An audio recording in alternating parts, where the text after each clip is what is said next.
as you might know, we are actively engaged in lobbying on behalf of our members on almost everything that affects them. As we said, this crime against the elderly is one that concerns us. This one with parking especially, because there's almost a crime against the elderly as well. Because here's a facility that is placed close to a shopping area or something to facilitate people who are differently able, not only the elderly, because these people drive into handicapped parking spaces as well. Oh, right. You see them sitting there, you get a young person, you could in his 20s or 30s, and park in these facilities and go inside the supermarket or wherever. And then the person who really needs the facility got to park somewhere where you see them struggling with the cart or struggling walking with the walkers trying to get to the supermarket or wherever it is. So we feel very strongly about this, and we feel that the government needs to, first of all, enact legislation that would require people who are either senior citizens or differently able to have a sticker on the car that would indicate that they're legitimate got legitimate rights to park, and then ensure that if anyone is in there without that sort of identification, that the security guards at the company or the police or whoever can take action against those persons who are illegally parked.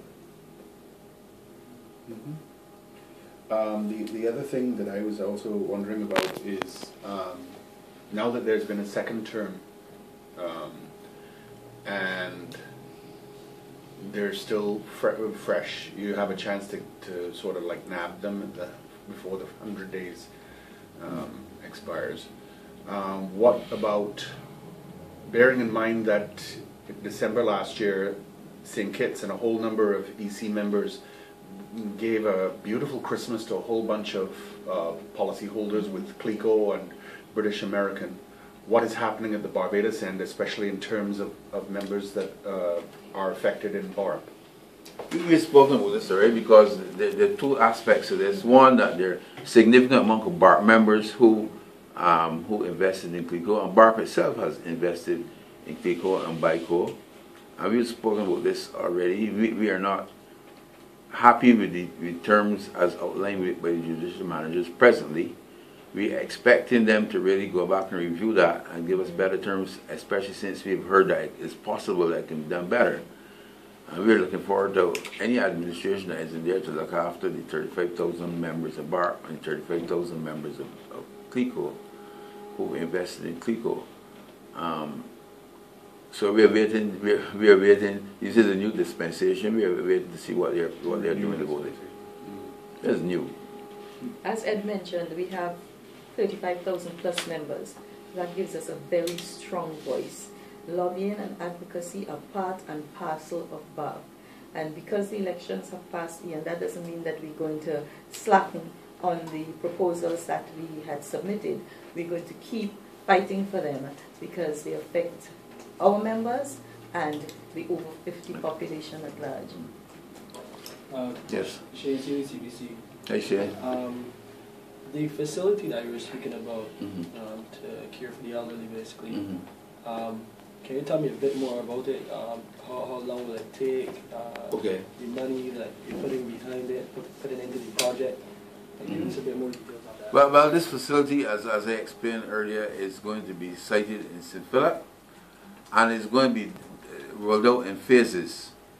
The phase one of the development under the present planning is that there will be a daycare facility, and a daycare facility will start with a daycare facility, and then it'll go on to assisted living, and then to full-time care, providing all of the necessary medical and other help that would be required for senior citizens. Right now, the estimated cost is $23 million. That is a preliminary estimate based on the topographical survey and some other work done by the engineers and architects. We are now in the process of seeking partnerships to realize this, because BARP, despite what most people think, does not have an unlimited source of funds.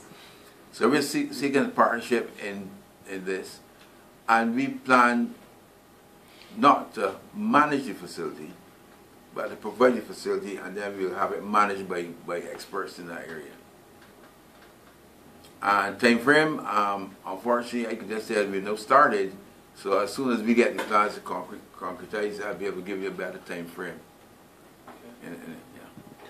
Would this same facility then be partnered with the Amelia Breton and the Alzheimer's Association, because they were looking for a facility? They were partnering with the central bank to raise funds through the pennies. Very good. Is there some way that BARP and the Alzheimer's Association would be looking to join forces in this? Well, we will form partnerships with any person that is pursuing any ideals that are that we are pursuing. In other words, if they can contribute to us and we can contribute to them, what a colleague of mine refers to as smart partnerships, we'd be keen to get into smart partnerships with anyone who has similar ideals as BARP.